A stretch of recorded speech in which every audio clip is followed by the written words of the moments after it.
Hello, আসসালামু আলাইকুম।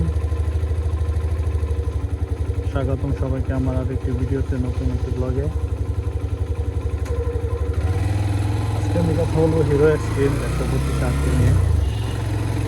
এই বাইকটি নিয়ে আপনাদের অনেকের অনেক মতামত আছে। এই বাইকটা স্টার্ট বন্ধ হয়নি, আজকে কথা বলবো আমি। ফেসবুকে, ইউটিউবে অনেক ভিডিও পাবেন। সাধারণত এই বাইকটা আমি বেশিরভাগ খেয়াল করছি, বাইকটা বেশিরভাগ বন্ধ হয়। এই জন্য যখন মুভ করছি দেখেন আমার 3 নাম্বার গিয়ার আছে। এই 3 নাম্বার গিয়ারে থাকা অবস্থায় বেশিরভাগ সময় বন্ধ হয়।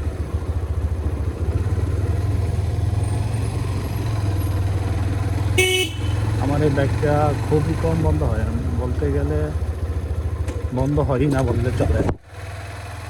অনেকে বন্ধ হয়, বন্ধ হওয়ার কিছু কারণ আছে। এটা ক্লাস মেনটেন করতে হবে ভালোভাবে। বাইকটা যখন চালাবেন তখন ক্লাসটা আপনার ভালোভাবে করতে হবে। যদি আপনি ক্লাস ছেড়ে দেন, কারণ এই বাইকটা বন্ধ হয় আরও কিছু কারণ আছে। এই বাইকটা আপনার দেখেন আমার গিয়ার আছে 4-এ, আমি আমার অ্যাক্সেলেটার ছেড়ে দিলাম, এই দেখেন আমি ক্লাচও ছেড়ে দিচ্ছি, দেওয়ার পরে আমার বাইকটা অটোমেটিক চলবে। দেখেন অটোমেটিক চলতেছে।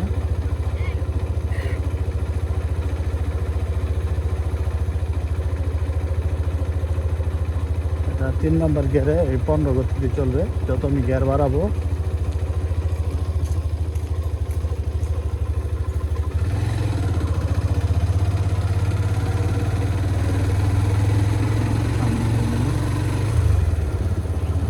বাইকটা অনেক সময় বিট পার হওয়ার সময় যদি আমরা ক্লাসটা ভালোভাবে না ধরি তখন বাইকটা বন্ধ হয়।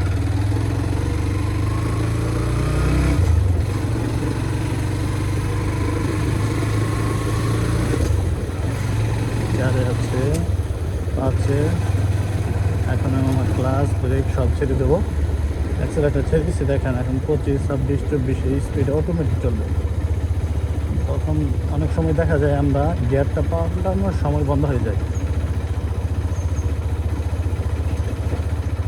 আর আমার মতে এটাও একটা ফিচার। এই ফিচারটা যখন আমরা ক্লাসটা ধরি বা আমাদের গিয়ারটা থাকে তখন অটো চলতে হয়। তখন এই বাইকটা যখন এই সার্ভিসটা যখন অটো অ্যাক্টিভ হয় ওই টাইমটাতে দেখা যায় সাধারণত বাইকটা বন্ধ হয়ে যায়। এটা আমার মত, এক একজনে এক এক কথা বলে। আর বাইকটা চালিয়ে মোটামুটি ভালোই। অনেকেই বলে বাইকটার স্পিড ভালো না, বাইকটা ভালো লাগে না চালাতে। বাইকটা নিয়ে তো নাই, স্যাটিসফাইড হয় না। কারণ হলো তার আগে কিন্তু বাইক 125 সিসি বাইক চালাই না। বাইকটা দেখতে 150 সিসি, বাট 125 সিসি কখনো 150 সিসি সমান হবে না।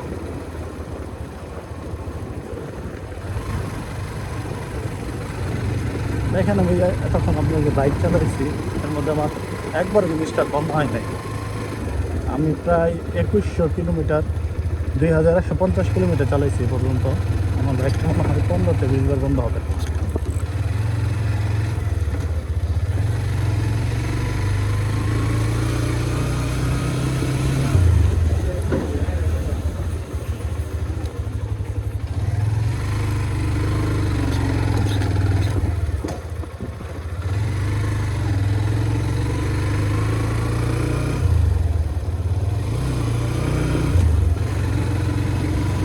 লাইনটা পার হয়েছে এই জন্য কথা বলি নাই, কারণ অনেক সময় ট্রেন আসে। কথার দিকে খেয়াল থাকলে, ভিডিওর দিকে ধ্যান থাকলে অনেক সময় অ্যাক্সিডেন্ট হয়।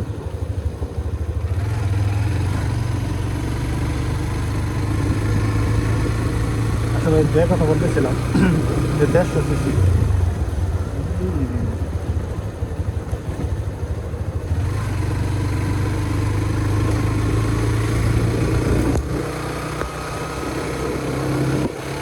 আসলে 150 সিসি বাইকের সাথে 125 সিসি বাইকের তুলনা করা যায় না। বাইকটার গেট আপ দেখতে একদম 150 সিসির মতো। যারা আসলে 125 সিসি চালাইছেন বা 100 সিসি, 110 সিসি চালাইছেন, তারা এসে 125 সিসি এই বাইকটা চালাইলে তারা অনেক ভালো লাগবে। তাদের চালাইলে তারা আসলে বাইকটা বুঝতে পারবে। আর যারা 150 সিসি থেকে আসবে তাদের কাছে এটা ভালো লাগবে না, এটা স্বাভাবিক। আর আমি এই পর্যন্ত যত বাইক চালাইছি সবগুলো 125 সিসি এর উপরে বাইক যেমন চালাইছি কিন্তু আমার ছিল না। তো আমার জন্য এটা ভালোই লাগে, খারাপ লাগে না। আর বিশেষ করে যারা নতুন থাকে, অনেক নতুন লোক আছে, এই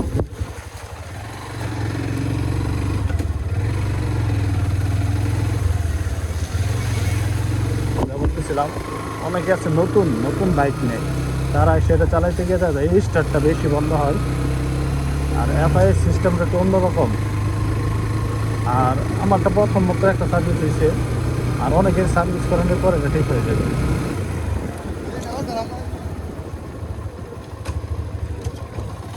আপনার যখন সার্ভিসিং করাবেন তখন আরপিএমগুলো ঠিক করে দেবে, অটোমেটিক এটা ঠিক হয়ে যাবে। সো আজকে এই পর্যন্তই, আরেকদিন কথা হবে।